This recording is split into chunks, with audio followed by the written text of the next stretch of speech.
Assalamualaikum warahmatullahi wabarakatuh. Selamat pagi, selamat siang, dan selamat malam rekan-rekan yang masih setia di channel kita ini, yaitu Trow Chat. Pada kesempatan kali ini kita masih membahas tentang dasar-dasar Java OOP. Sesuai dengan judul yang kita lihat di layar, kita akan memilih materi, kita akan menerangkan tentang metode non-void pada Java OOP. Rekan-rekan sekalian, sesuai dengan yang tampil di layar, di mana sebuah metode non-void adalah metode yang akan mengembalikan nilai kepada suatu variabel. Jadi, hasil pengelolaan dari metode yang akan kita jalankan itu akan dikembalikan kepada sebuah variabel dengan keyword, yaitu kita menggunakan return. Sebagaimana kita lihat di sini ada dua jenis metode non-void ya. Yang pertama, metode non-void yang tidak menggunakan argumen atau parameter. Rumusnya bisa kita lihat di sini ya. Kita awali dengan tipe data, kemudian nama metode, lalu di dalam kurung ini kita tidak mengisi nilai atau parameter atau argumen. Kemudian di dalam body metodenya itu nanti kita bisa lihat ada kata-kata return dan variabel yang nantinya akan menampung hasil nilai balik tersebut. Kemudian jenis yang kedua yaitu metode non-void yang menggunakan argumen. Rumusnya kita bisa lihat, kita awali dengan tipe data, kemudian nama metodenya, lalu di dalam kurung ini ada nilai yang kita isi, yaitu argumennya atau parameternya. Kemudian di dalam body daripada metode tersebut kita berikan return dan variabel tempat nilai balik tersebut akan disimpan. Untuk lebih memahaminya lagi, mari sama-sama kita praktekkan dan kita buka materi kita ini pada Visual Studio Code. Oke, rekan-rekan sekalian, kita sudah membuka Visual Studio Code. Saatnya kita buat file baru. Kemudian kita pilih text file. Lalu kita pilih bahasa. Dalam hal ini kita akan mempergunakan Java. Kemudian kita simpan. Kita berikan nama, misalkan namanya adalah siswa sekolah. Oke, enter. Kemudian bisa kita lihat di sini otomatis akan muncul public class siswa sekolah bersamaan dengan nama file kita. Lalu kita membuat di sini yaitu main method ya. Public static void main string, kemudian tanda kurung kurawal seperti ini. Oke, sekarang kita akan membuat jenis yang pertama, method non-void ya. Non-void method tanpa argumen. Seperti ini ya. Nah, kita punya contoh seperti ini ya, kita tulis. Kita awali dengan tipe data. Misalkan saya ingin memulai dengan string. Oke, kemudian nama metodenya misalkan saya mau memasukkan nama metodenya adalah data. Seperti itu, tanda kurung dan kurung kurawal seperti ini. Nah, kita berikan di sini adalah return. Oke. Ada sebuah pertanyaan di sini, return itu artinya nilai balik, dia nilai balik akan disimpan di mana, gitu ya. Nah, untuk itu kita bisa memasukkan sebuah variabel yang gunanya untuk menyimpan daripada hasil metode ini. Ya, misalkan namanya adalah string nama. Nah, seperti itu. Otomatis kalau misalkan kita mau hasil daripada metode data akan disimpan kepada nama, maka return di sini kita berikan yaitu dia akan return kepada variabel yaitu nama. Oke, setelah kita buat string data kemudian return kepada nama, kita isi misalkan di dalam body daripada metode ini ya. Misalkan seperti ini, kita inputkan this.nama sama dengan misalkan ingin kita masukkan namanya adalah Johan. Misalkan seperti itu. Jadi arti daripada pekerjaan ini adalah kita berikan ke dalam this.nama adalah Johan. Kemudian nilai ini akan disimpanlah di dalam variabel namanya adalah nama yang di atas ini. Otomatis sekarang kalau misalkan kita menjalankan string data, maka nama ini akan berisi dengan kata-kata Johan. Nah, kemudian kalau misalkan kita ingin menampilkan hasil pekerjaan dari metode data, kita bisa membuat metode lain untuk menampilkannya. Contohnya seperti ini ya, void, kemudian kita berikan nama metodenya tampil, seperti ini, tanda kurung, kurawal. Kemudian mungkin isinya kita bisa buat sistem out print line. Kita ingin menampilkan yaitu ini tadi nama, variabel nama. Jadi kita bisa panggil di sini adalah nama. Oke ya. Otomatis nanti dia akan memanggil kemari dan ini sudah berisi dengan nilai yang kita input tadi yaitu Johan. Nah, kemudian untuk bisa melihat hasilnya, kita coba membuat sebuah objek ya pada kelas siswa sekolah. Nah, caranya seperti biasa, kita buat dulu nama kelasnya, siswa sekolah, kemudian siswa 1 sama dengan new siswa sekolah. Seperti itu, kemudian titik koma. Kemudian kita panggil metode yang pertama, dijalankan pada siswa 1, dot, yaitu tadi kita punya metode namanya adalah data, ya. Jadi siswa 1 dot data. Oke, kemudian titik koma.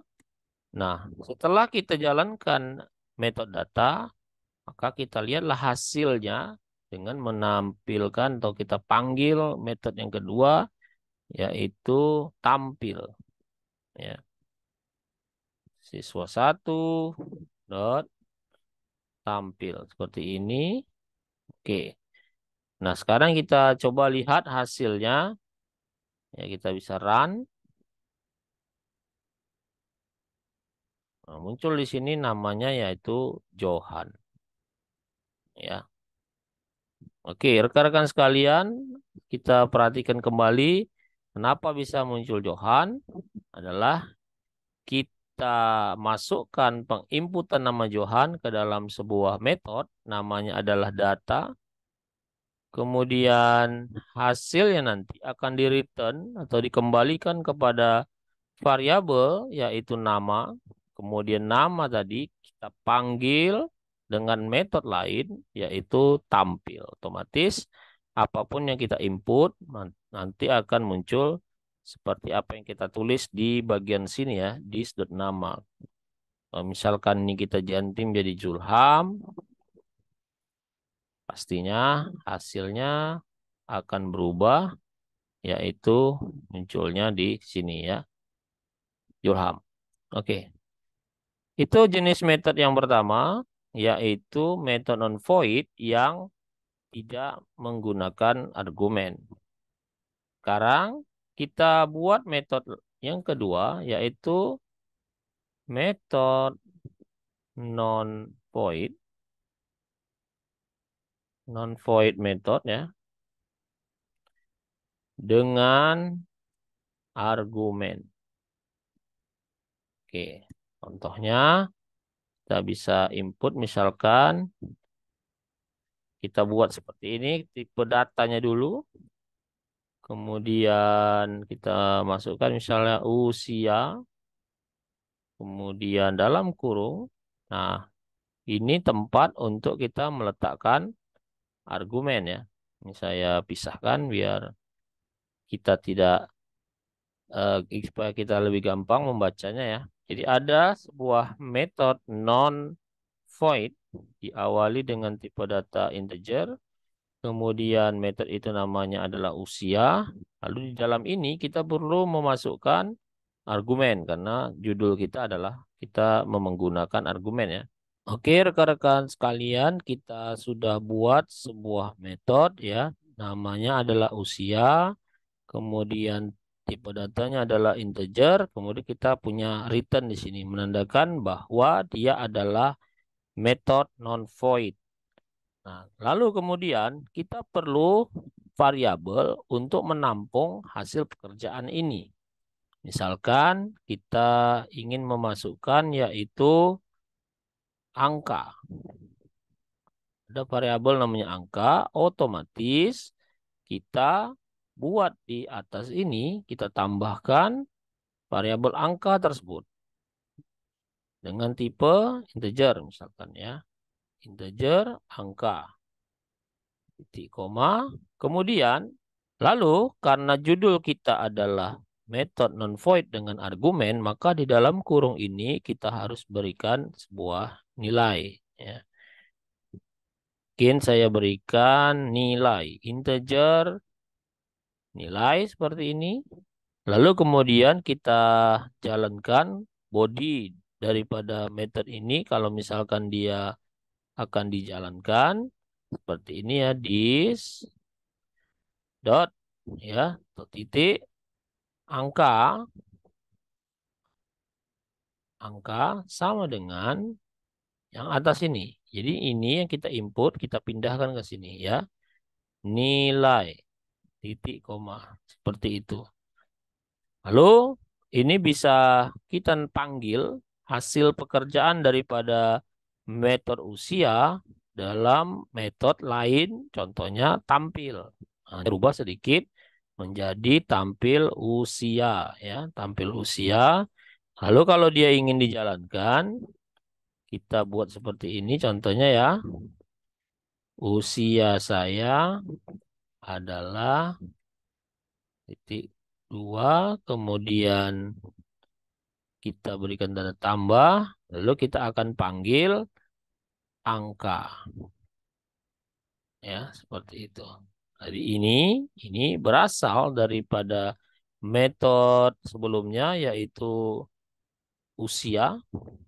Oke, sudah kita buat seperti ini. Lalu kita akan lihat hasilnya. Siswa 1 dot usia. Oke. Karena metode ini adalah metode dengan argumen, maka di dalam kurungnya kita harus berikan angka, tipenya integer. Misalkan saya tuliskan adalah 17. Seperti itu.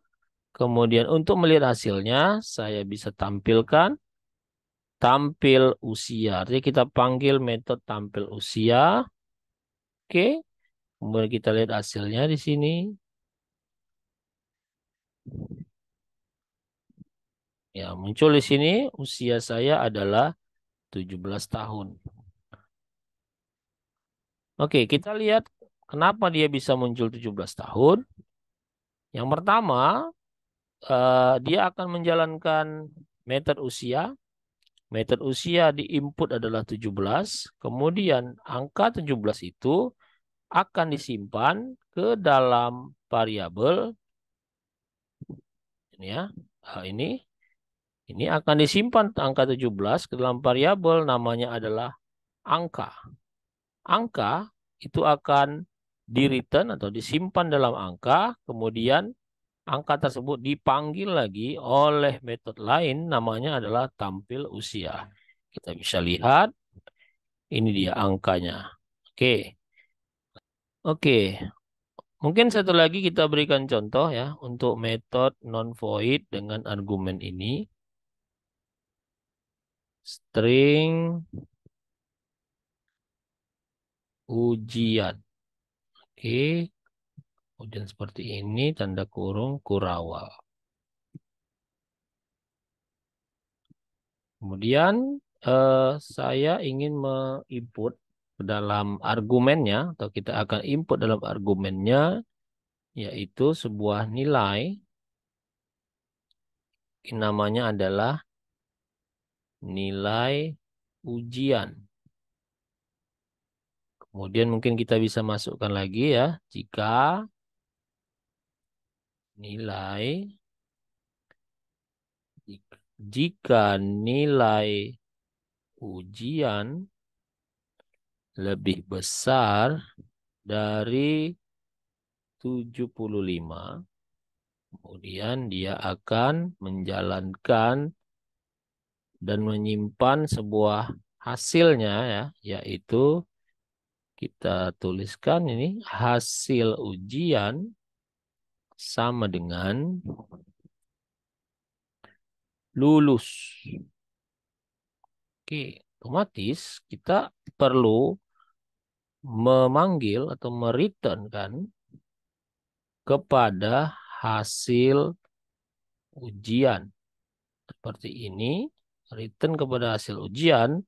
Karena kita return kepada hasil ujian, maka kita harus pastikan bahwa ada sebuah variabel yang namanya adalah hasil ujian. Nah, ini kita tuliskan dulu di atas. Di sini ya. Oke, dengan tipe string. Karena dia akan menyimpan sebuah teks. String hasil ujian. Seperti ini. Oke, hasil ujian. Ya, nah, mungkin kita tambahkan jika tidak tercapai nilai di atas 75, else, kita berikan tanda kurung, maka hasil ujian itu adalah dia akan menampung tidak lulus.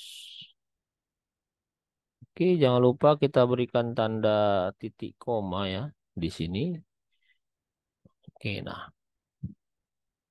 Kalau ini sudah kita buat, kita bisa coba menguji hasilnya ya dengan membuat sebuah metode lain untuk menampilkan void. Misalkan tampil hasil ujian. Oke, seperti itu. Kita buat bodinya. Kalau dia dijalankan ya, dia akan memanggil sistem out print line. Mungkin kata-kata seperti ini ya. Hasil ujian Anda. Titik koma, kemudian kita berikan tanda tambah, yaitu kita panggil lagi variabel, yaitu tadi hasil ujian. Oke, sudah bagus. Lalu kita buat di sini ya. Kemudian kita buat objeknya, memanggil metode ya. Siswa satu dot ujian. Ujian di dalam kurung nilai ujiannya misalnya 89. Kita berikan titik koma. Kemudian kita panggil hasilnya. Siswa satu dot tampil hasil ujian. Kemudian titik koma ya. Jangan lupa. Kemudian kita coba run di sini.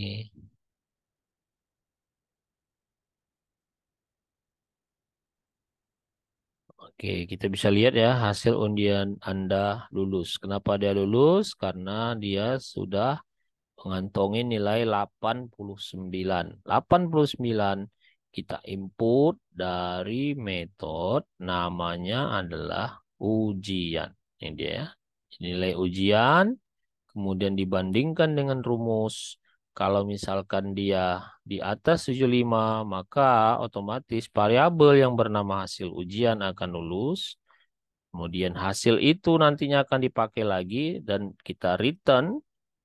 Jadi hasil ini kita return kepada variabel namanya hasil ujian. Kemudian kita panggil kembali hasil ujian tadi pada metode lain namanya tampil hasil ujian.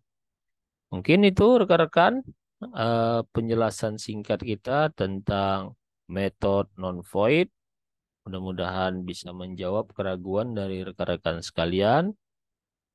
Saya akhiri bila topik wal daya. Assalamualaikum warahmatullahi wabarakatuh.